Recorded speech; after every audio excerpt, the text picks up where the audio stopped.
Dam वगैरह बनाए गए। उसी तरीके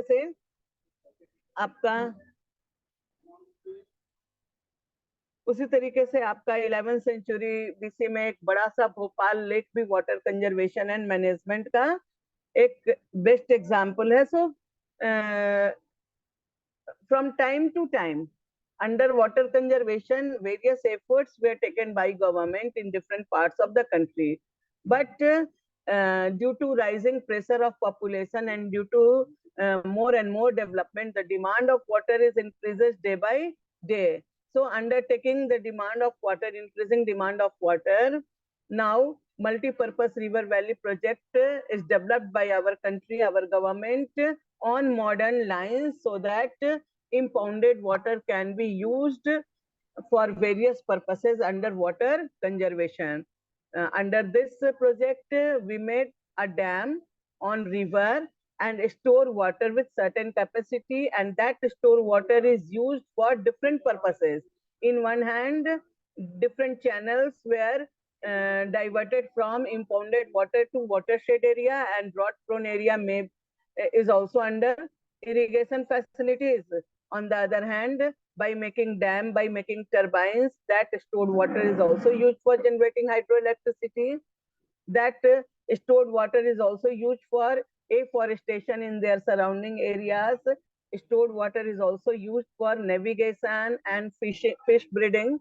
So in this way, we can say that on modern lines, it was developed after independence by our government to satisfy the needs of water in different parts and to reduce the problem of water scarcity by solving various purposes at the same time.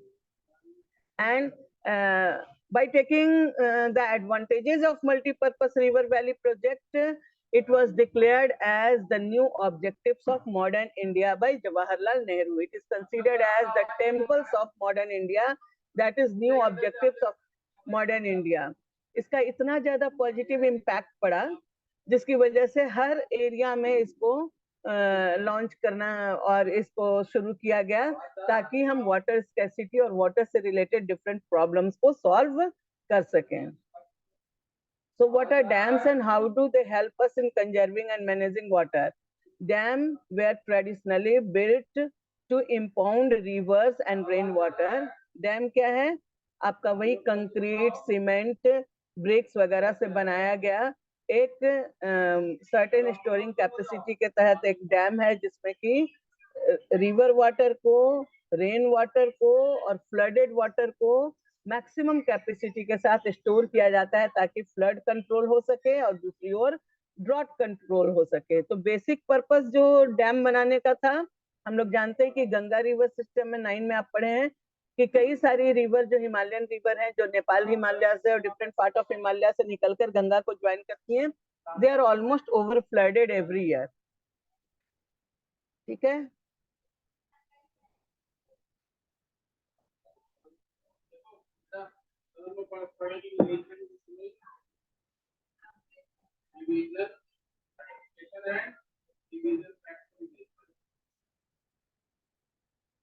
Sir वो host जो है हमको बनाइए तो बहुत सारे बच्चे. Just wait for a minute. Drought control, but it solves various purposes. Basically, dam is what? It is made for to impound or to store water with certain capacity. Normal capacity से कई गुना ज़्यादा capacity होता है water storing का dam में, and that's why it is very useful in modern time. So today dams are built not just for irrigation, but also for electricity generation, water supply for domestic and industrial purposes, flood control, recreation. Recreation आजकल dam बनाकर आसपास beautify करके वहाँ के environment को थोड़ा सा सौंदर्यीकरण करके वहाँ पे टूरिज्म को प्रमोट किया जाता है. और चूंकि डैम है, पानी है, तो एनवायरनमेंट खूबसूरत भी होता है और थोड़ा सा कूल भी होता है, तो लोग वहाँ पे घूमने के लिए भी जाते हैं. टूरिज्म को भी प्रमोट किया जाता है. So that is also a centre of attraction for various tourist and it is also a centre of recreation. Educational tourism भी होगा और रिक्रिएशन के रूप में भी डैम का यूज किया जाता है. सो it is also helpful in recreation, inland navigation and fish breeding. Hence, dams are now referred to as multi-purpose project where many uses of the impounded water are integrated, means well connected with one another. पानी store किए, वो पानी कैसा होगा? Running water river का भी, बरसात का भी, और जब बरसात हेवी हो जाता है तो फ्लड आने का सिचुएशन रहता है, तो वो ओवर फ्लडेड रिवर्स जो है उनका पानी को भी स्टोर करता है आपका डैम.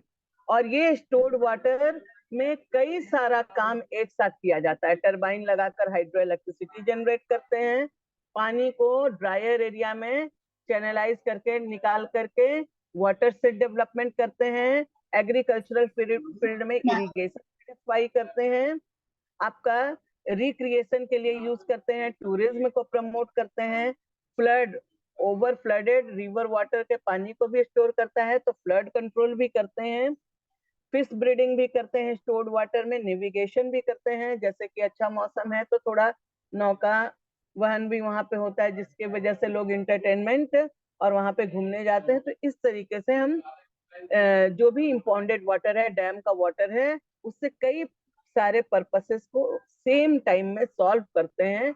हर पर्पस जो है वो एक दूसरे से इंटीग्रेटेड होता है. For example, in the Satluj Beas river basin, the Bhakra Nangal project water is being used for both for hydropower generation and irrigation. Bhakra Nangal project main objective था वहाँ पे फ्लड कंट्रोल करके height पर काफी height पर है तो वहां से पानी को नीचे डालकर उससे उसके करंट से इलेक्ट्रिसिटी जनरेट करना. लेकिन उस पानी का यूज ब्यास बेसिन में, सतलज बेसिन में, इंडस बेसिन में इरिगेशन के लिए भी किया जाता है.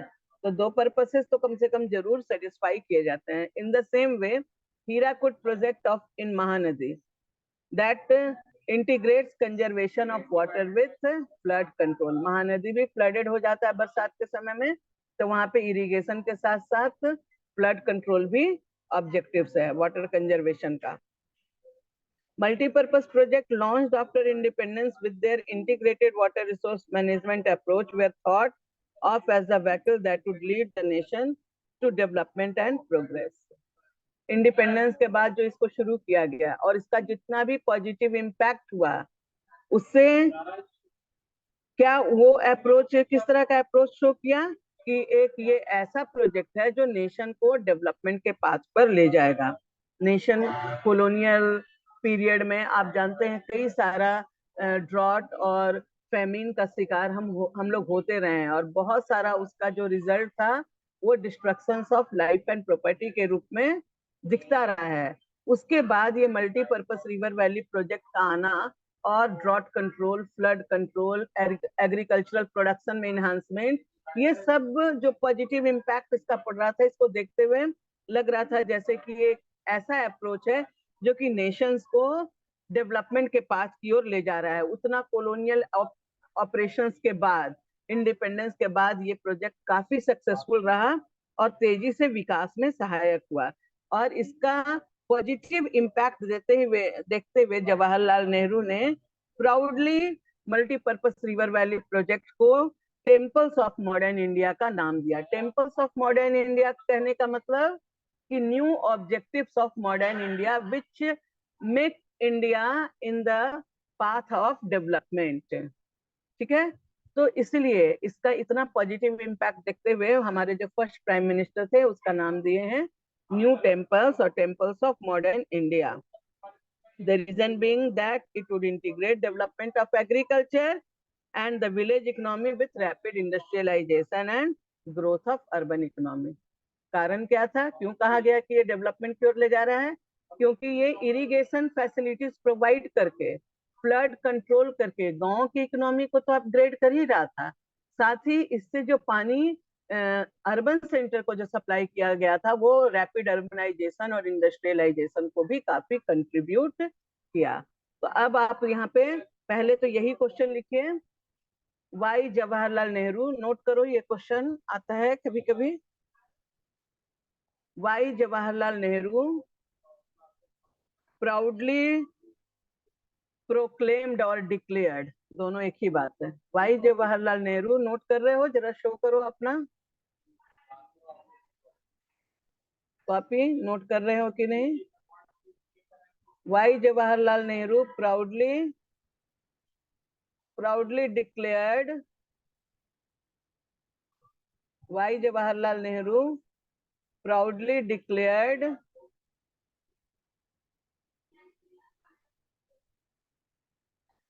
declared the multi-purpose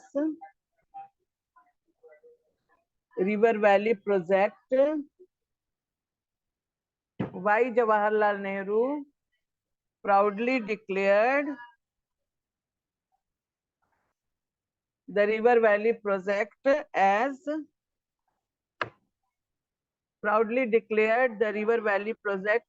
the temples of modern India. जवाब दोगे, लिखे या नहीं लिखे? क्वेश्चन नोट कर लिया? Why Jawaharlal Nehru proudly declared the dams as the temples of modern India, inverted comma में लिखोगे, the dams as the temples of modern India.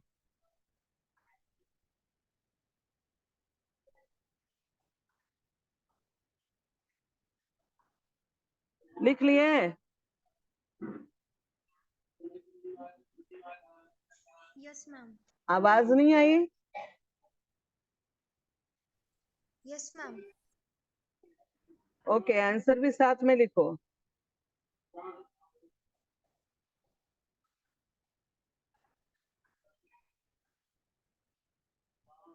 Answer लिखिए, Jawaharlal Nehru proudly declared the dams,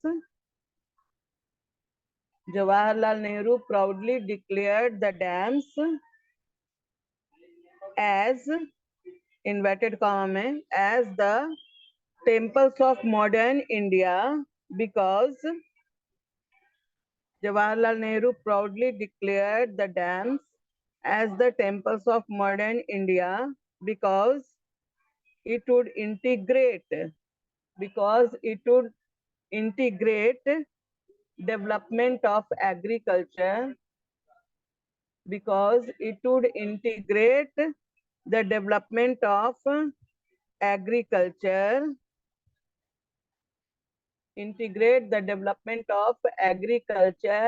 and village economy, because it would integrate the development of agriculture and village economy with rapid industrialization and urbanization, because it would integrate the development of agriculture and village economy with rapid industrialization and urbanization.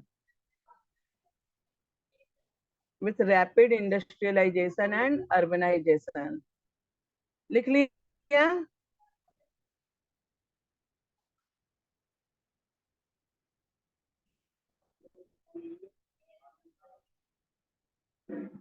Yes ma'am, हो गया।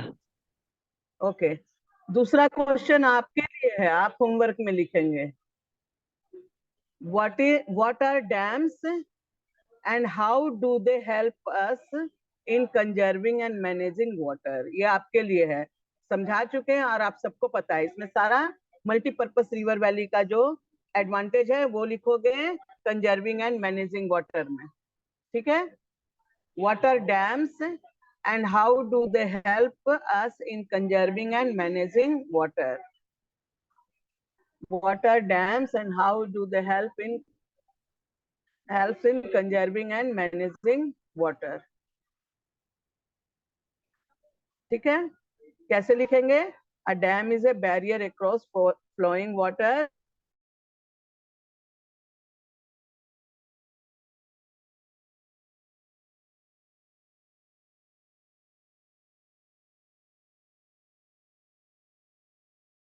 To collect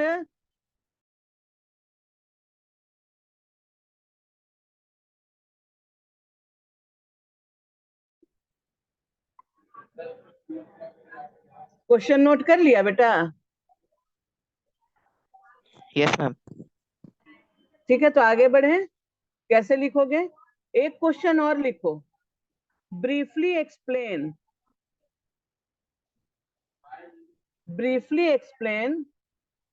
the conservation strategies. Briefly explain the conservation strategy.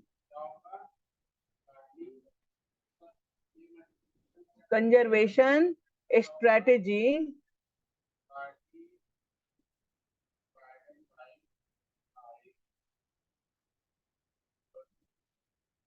briefly explain the conservation strategy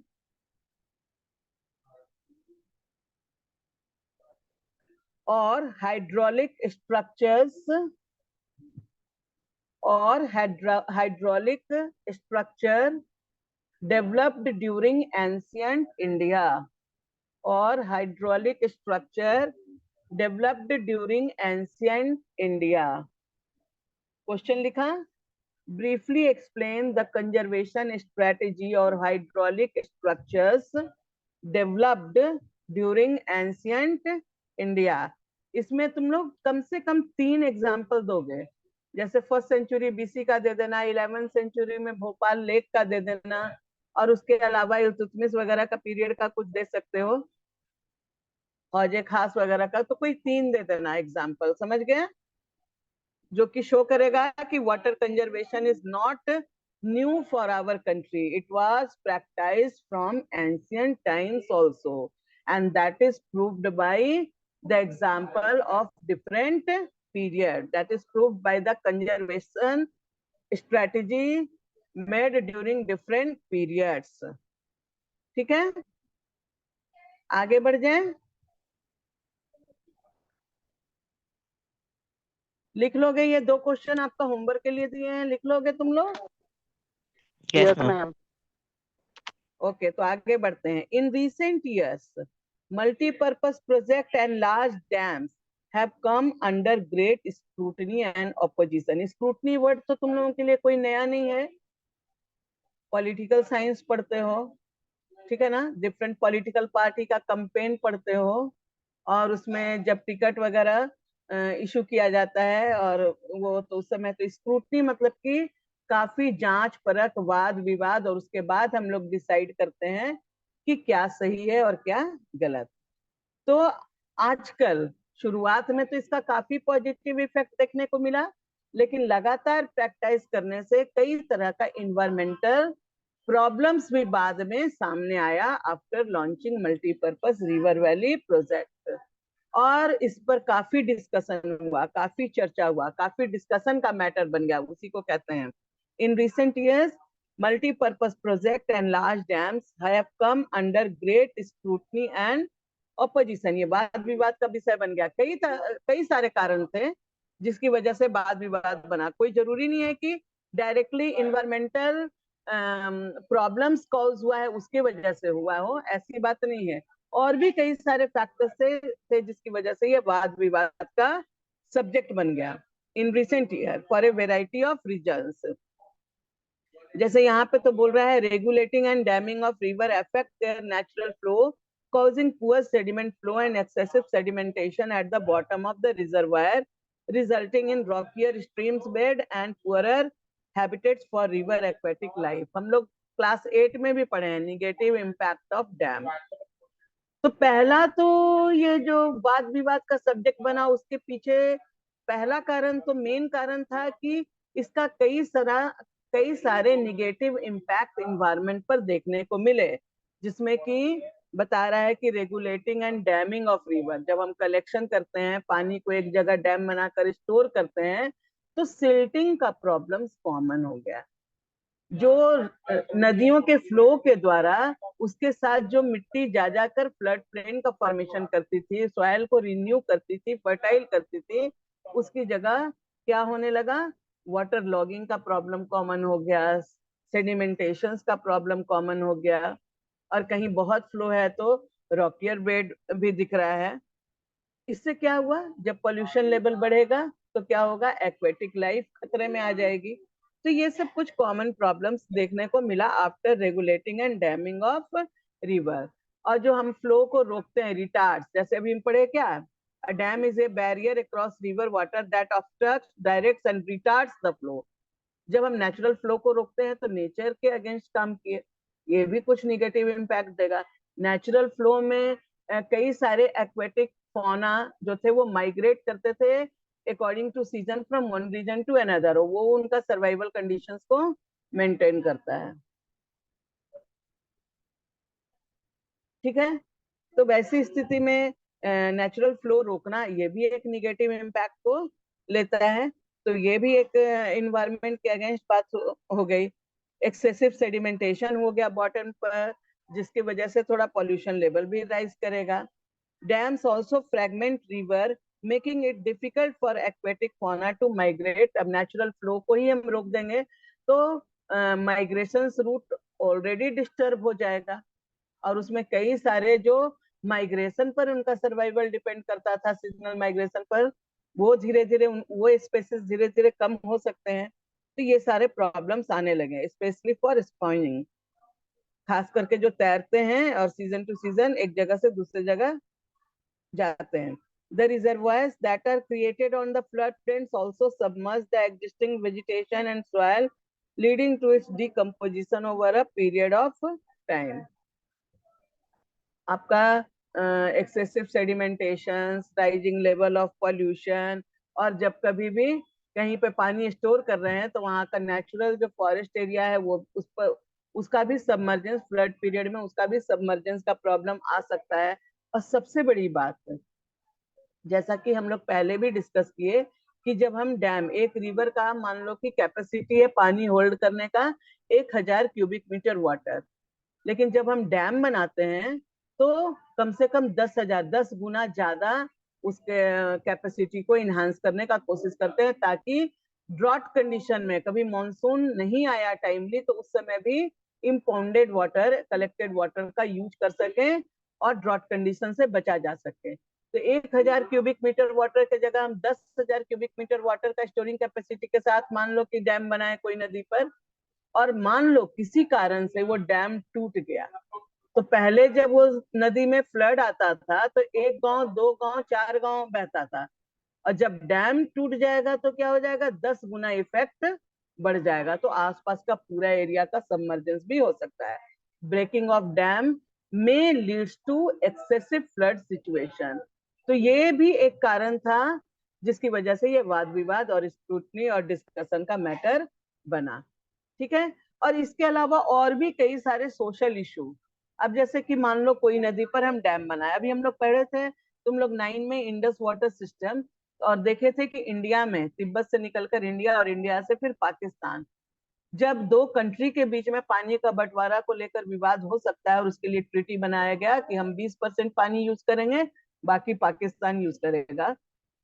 तो with in country भी मान लो कोई river flow कर रही है, वो बिहार भी जा रही है, वेस्ट बंगाल भी जा रही है, झारखंड को भी ये कर रही है, तो कभी कभी जब हम डैम बनाते हैं उसका नेचुरल फ्लो को रोक देते हैं, पानी को स्टोर करते हैं, तो वो स्टोर्ड वाटर जो भी है उसके बंटवारा को लेकर भी कई सारे मूवमेंट हो जाते हैं। कोई कहेगा कि हमारे यहाँ ज्यादा पानी मिलना चाहिए, गांव वाले कहेंगे नहीं, गांव पे डैम बनाया, हम अपना घर छोड़े हैं, अपना जगह छोड़े हैं, तो हमारे यहाँ ज्यादा पानी मिलना चाहिए। अर्बन एरिया में बोलेगा हमारे यहाँ वहां का डेवलपमेंट के लिए ज्यादा। तो आपस में कई सारा सोशल मूवमेंट भी शुरू हो जाता है। वाद विवाद का एक कारण ये भी है पानी को बंटवारा को लेकर। और आजकल आप लोग सुने होंगे कि साबरमती बेसिन में भी नर्मदा नदी के पानी के बंटवारे को लेकर विवाद हुआ, आपका नर्मदा बचाओ आंदोलन भी शुरू किया गया। तो इस तरह का कई सारा प्रॉब्लम्स भी आता है। That's why it comes under great stress and scrutiny. ठीक है, एंड ये सब पॉजिटिव इम्पैक्ट तो बहुत था जिसकी वजह से उसको new temples of modern India बोला गया, तो साथ साथ में कई सारा निगेटिव इम्पैक्ट की वजह से भी इसको इस पर काफी डिस्कशन हुआ, काफी वाद विवाद हुआ, और बाद में एक मिडिल पाथ डेवलप किया गया कि किस तरीके से हम डेवलप करें डैम को जिससे कि उसके निगेटिव इम्पैक्ट को रोका जा सके। हमारे यहाँ एक कॉमन प्रॉब्लम क्या होता है, कोई चीज बना लेते हैं तो बस बनाने समय पूरा अटेंशन और उसको मेंटेन करने की बात नहीं होती है, जिसकी वजह से भी निगेटिव इम्पैक्ट फर्दर और ज्यादा बढ़ जाता है और इन्वायरमेंटल प्रॉब्लम्स क्रिएट करते हैं। Multi-purpose project and large dams have also been the cause of many new social movements like Narmada Bachao Andolan, Tehri Dam Andolan, etc. Resistance to the project has primarily due to the large-scale displacement of local communities. Local people often had to give up their land. ये movement करने के पीछे उनका motive भले होता है कि हम नर्मदा बचाने का बात कर रहे हैं, लेकिन बेसिक कारण क्या था? जब कभी भी कोई डैम बनाते हैं तो आसपास के एरिया को खाली किया जाता है और उसमें जिसका भी घर वर होता है उसको हटाना पड़ता है, उनको दूसरा जगह दिया जाता है। तो अब हम लोग का जो ओरिजिनल घर है वहां से अगर हमको छोड़कर कोई दूसरी जगह जाने कहेगा तो थोड़ा तो तकलीफ होगी।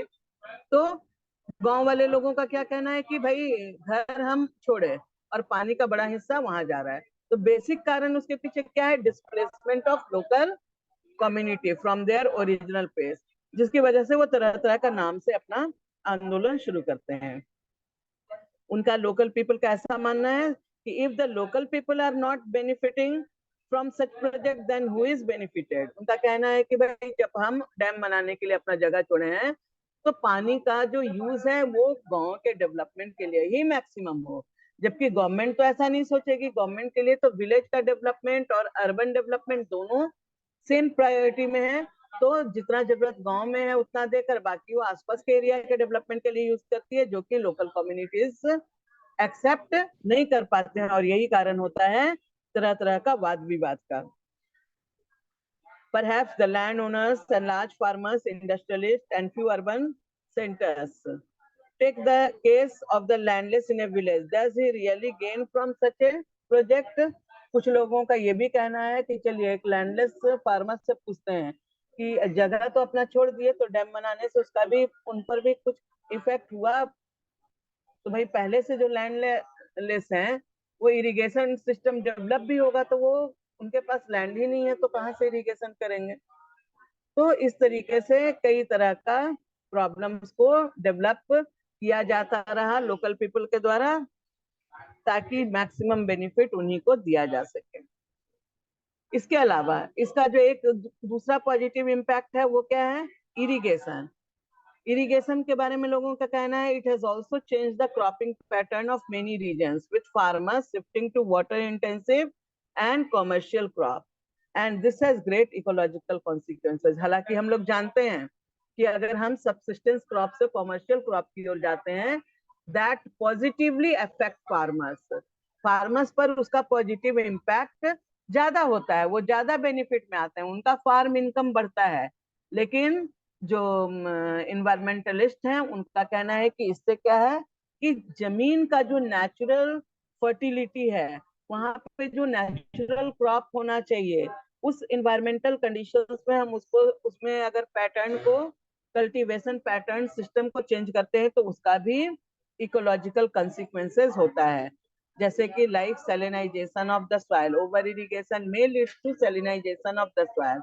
At the same time, it has also transformed the social landscape, that is increasing the social gap between richer landowners and landless poor. एक बात ये भी हो रखे कि अगर फार्मर्स को बहुत बेनिफिट हो गया तो इसमें लैंडलेस और लैंड ओनर्स इन दोनों के बीच का गैप भी बढ़ेगा। तो खैर गवर्नमेंट तो उसके लिए दूसरा कई सारे स्टेप्स ली ही है आफ्टर इंडिपेंडेंस कि भाई जमींदारी सिस्टम खत्म हो गया, रीडिस्ट्रीब्यूशन ऑफ लैंड हुआ, लैंड सीलिंग मेजर्स हुआ। तो ये बात भी उनका पूरी तरह से एक्सेप्टेबल नहीं है कि भाई बेनिफिट होगा फार्मर्स को तो ये पॉजिटिव बात है, ना कि निगेटिव कि इससे सोशल गैप बढ़ जाएगा लैंड ओनर और लैंडलेस के बीच में। लैंडलेस को लैंड ओनर बनाने के लिए गवर्नमेंट का कई सारा स्टेप्स लिए जा रहे हैं, लेकिन विलेज और लोकल कम्युनिटीज ये भी नाम लेकर थोड़ा सा इसके खिलाफ अपनी आवाज उठाती हैं ताकि उनका अपना जगह छोड़ना ना पड़े। As we can see, the dam did create conflicts between people wanting different uses and benefit from the same water resources. In Gujarat, the Sabarmati Basin farmers were agitated and almost caused a riot over the higher priority given to water supply in urban areas. कुछ example है जो कि काफी disturbance create करते हैं, particularly during drought. Sabarmati basin के farmers जो हैं इतना ज्यादा आंदोलन करने लगे पानी का बंटवारा को लेकर, खास करके जब ड्रॉट का पीरियड होता है उस समय पानी जब अर्बन एरिया के डेवलपमेंट के लिए दिया जा रहा है, तो ऑलमोस्ट दंगे का सिचुएशन क्रिएट कर देते हैं कि नहीं हमारे यहाँ बना है डैम तो हम ही इस पानी का मैक्सिमम यूज करें। बिसाइड्स दिस वाटर डिस्प्यूट्स में